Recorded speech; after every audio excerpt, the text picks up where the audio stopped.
انت مش محتاج تور جايد تماما. انسان عاش قبل 35 الف سنه. دي بدايه الاعتقاد ان اللعنه موجوده. طيب الفيديو النهارده هو فيديو مقسوم لجزئين. الجزء الاول بنتكلم فيه عن المتحف القومي للحضاره المصريه وتجربتنا ليه في اول يوم من افتتاحه. والمتحف القومي للحضاره المصريه كان حديث كل صحف العالم وكل مواقع السوشيال ميديا لانه شهد احتفاليه نقل المومياوات الملكيه. الجزء الثاني بنتكلم عن موميا لواحد من اهم الملوك المصريين وليه ما اتنقلتش للمتحف وايه علاقتها بلعنه الفراعنه. النهارده يا جماعه احنا في المتحف القومي للحضاره المصريه بعد اول يوم من افتتاحه، المكان اللي وصلت ليه المومياوات الملكيه. فتعالوا مع بعض نكتشف المكان. قبل ما نبتدي الفيديو بتاعنا ما تنسوش تعملوا لايك وتشتركوا في القناه ويلا بينا.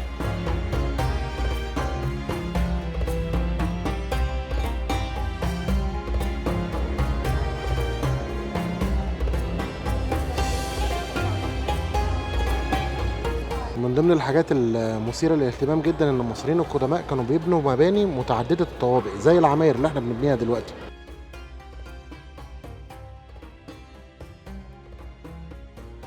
ديت لعبه فرعونيه قديمه زي الشطرنج كده، كانوا الفراعنه بيلعبوها زمان. فالمتحف هنا الفكره ان هو فيه قطع نادره جدا، يعني مش موجوده في اي مكان تاني، موجود هنا في المتحف بس. وهنا حاطين يعني في اغلب الاماكن حاطين زي تابلتس تشرح لك العجله الحربيه تكوينها عامل ازاي، مصنعه من ايه. وهنا برضو معلومه انا اول مره اعرفها، ان الناي من الالات الموسيقيه الفرعونيه. يعني الناي دوت موجود من ايام الفراعنه، اللي هو الاله الموسيقيه اللي موجوده لحد دلوقتي لسه بنعزف عليها لحد دلوقتي. فهي كانت موجوده من ايام الفراعنه لحد دلوقتي. دي بعض الالات الموسيقيه برضو اللي كانوا بيستخدموها زمان. من ضمن الحاجات الجميله هنا في المتحف واللي انا اول مره اشوفها صراحه في متحف مصري، هو فكره ان هو حاطط لك شاشه تاتش. انت لو معكش تور جايد او مش معاك حد يشرح لك اللي جوه المتحف او الحاجات اللي جوه المتحف، فانت هنا تقدر تختار العصر اللي انت عايز تعرف عنه. بتختار مثلا بتدوس على العصر المملوكي او تدوس على العصر العثماني. بصوا يا جماعه اهي العصر، مثلا اختار العصر المملوكي، بيجيب لك كل المعلومات اللي انت محتاج ان انت تعرفها عن العصر دوت. انت مش محتاج تور جايد تماما. تحس خطوه متقدمه بالنسبه للمتاحف المصريه، يعني حاجه جديده وحاجه انا اول مره اشوفها، حاجه جميله جدا يعني.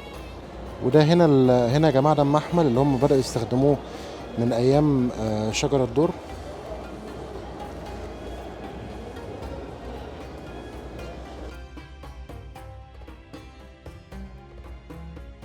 هنا ديت نسخ من مفاتيح الكعبة. يعني كان زمان مفتاح الكعبة وكسوة الكعبة كانت بتتصنع في مصر وبعد كده تتباعت لمكة المكرمة.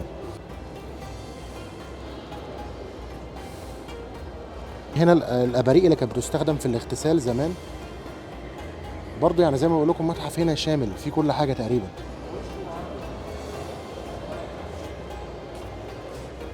هنا يا جماعة ده مجسم للسبيل في العصر الإسلامي زمان. والسبيل ده كان المكان اللي الناس مثلا معدية تقدر تشرب فيه مية. وفوق في الجزء اللي فوق دوت كانوا بيحفظوا القرآن الكريم. في هنا جزء خاص بعصر ما قبل التاريخ. يعني هنشوف هنا الهيكل العظمي للإنسان. هنا مكتوب إنسان نزلت خاطر. ده الهيكل العظمي ده لإنسان عاش قبل 35 ألف سنة.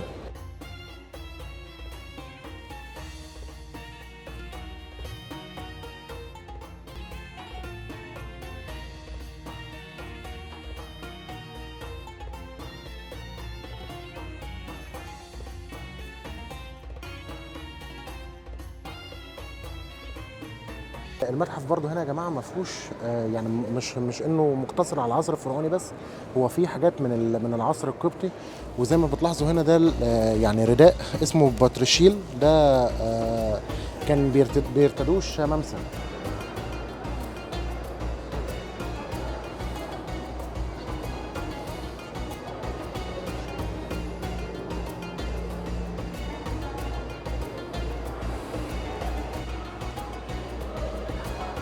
هنا الادوات الخشبيه اللي كانوا بيستخدموها المصريين القدماء في الزراعه. يعني هنا المنجل وهنا الفأس الخشبي، حبل طبعا، كل دي ادوات اللي كانوا بيستخدموها المصريين القدماء في الزراعه.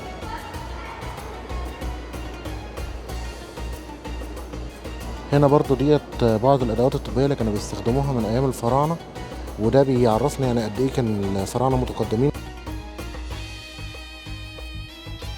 طبعا عشان النهارده اول يوم لافتتاح المتحف، فاكتشفنا ان لسه قاعه المومياوات مش جاهزه لاستقبال الزوار، ولكن هتبقى جاهزه يوم 18 ابريل.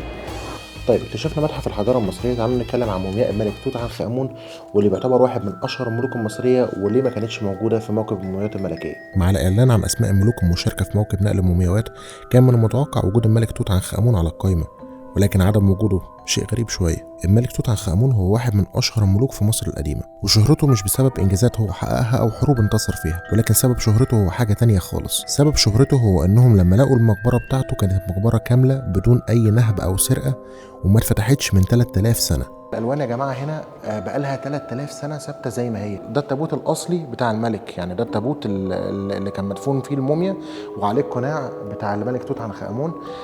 ده التابوت الاصلي.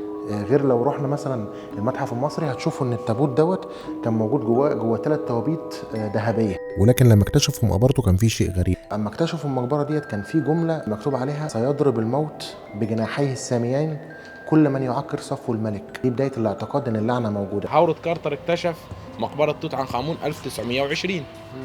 فبعد من ساعه ما اكتشف، والحاج حسين كان معاه في المقبره، والحاج حسين برضه بامانته مع هاورد كارتر وساعده في الاكتشاف، فذلك ملبسين العقد اللي هو ايه الذهبي اللي طالع من المقبره. العقد ده اوريجينال طالع من المقبره. بعد كده اتورثوا ابن الابن الابن لحد مين؟ الحاج محمد، ده حفيد الحاج حسين. مش بس النقش اللي خلى الناس تفكر ان في لعنه فراعنه، حوادث كتير تانية حصلت ما كانش ليها تفسير وكانت غريبه شويه. على سبيل المثال قصه عصافير الكناري الخاصه بعالم الاثار هاورد كارتر. اليوم اللي اكتشفوا فيه المقبره، العالم هاورد كارتر راجع للاستراحه بتاعته، وكان عنده عصافير كناري، يعني عصافير مربيها في قفص وكده. فالفكره ان هو لقى تعبان كوبرا موجود جوه القفص بيهاجم العصافير ديت وبيموتها. بس الكوبرا الكراون فوق منه، ودي الكوبرا محاوطه الملك هنا. الكوبرا بقى بترمز لايه؟ الكوبرا دي كحمايه حماية الملك والمقبره في نفس الوقت. اللورد كارنر فون، وده كان الداعم المالي لفريق التنقيب عن المقبره، مات من لدغه بعوضه كانت السبب في اصابته بتصمم في الدم. السير ارشبيل دوجلاس ريد هو الطبيب اللي عمل الاشعه السينيه لمومياء الملك توت عنخ امون، بيموت في يناير 1924 من مرض غامض. على الجانب الثاني في ناس بتقول ان كل ده كلام فارغ، وان مفيش حاجه اسمها لعنه الفراعنه، وان كل دوت مجرد مصادفات مش اكتر، وان اللي شاركوا في فتح المقبره وماتوا في وارد جدا يكون سببه ان الهواء اللي كان بداخل المقبره هو عباره عن هواء فاسد، وده لان المقبره ما اتفتحتش من 3000 سنه. وده خلاني افكر ان فكره نقل الموميا من الاقصر لحد القاهره هنا ممكن يكون بالنسبه لعلماء الاثار المصريين مش افضل فكره. وده برضو ان انا شفت لقاء للعالم المصري زاهي حواس، وهو بيتكلم عن الموضوع دوت عن ان في مصادفات غريبه حصلت له وهو في مقبره توت عنخ امون. فكل الناس كانت خايفه تقول لعنه الفراعنه. وخلي بالك، قامت اختي كلمتني قالت لي ان جوزها توفى. دخلت وادي الملوك لقيت سكرتير وزير الثقافه فرح حسني قال لي الوزير جاله ازمه قلبيه. كده الفيديو بتاعنا يبقى خلص. اتمنى يكون الفيديو عجبكم. ما تنسوش تعمل لايك للفيديو وتشترك في القناه ومش مشترك في القناه عشان تشوف كل الفيديوهات الجديده اول باول. سلام.